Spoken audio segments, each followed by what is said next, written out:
ఒక చిన్న గ్రామంలో రాము అనే 5వ తరగతి చదివే బాలుడు ఉండేవాడు.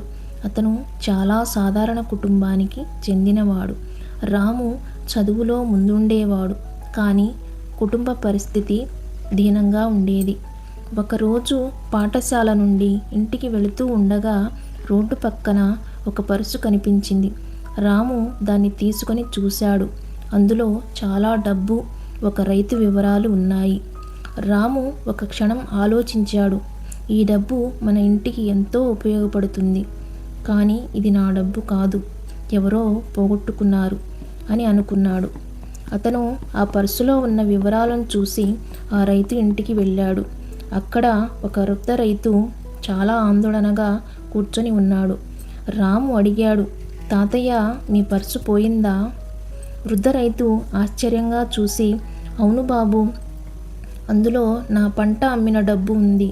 దొరకకపోతే నా కుటుంబం ఇబ్బందిలో పడుతుంది అన్నాడు. రాము వెంటనే పర్సు తీసి, ఇది మీది తాతయ్య, రోడ్డు పక్కన దొరికింది. రైతు ఆనందంతో కన్నీళ్లు పెట్టుకున్నాడు. నువ్వు చాలా నిజాయితీ గలవాడివి బాబు, దేవుడు నిన్ను ఎప్పుడూ ఆదరిస్తాడు అని ఆశీర్వదించాడు. రాము ఆనందంగా ఇంటికి వెళ్ళాడు. ఈ కథకు నీతి, నిజాయితీ ఎప్పుడూ మనిషిని గొప్పవాడిని చేస్తుంది.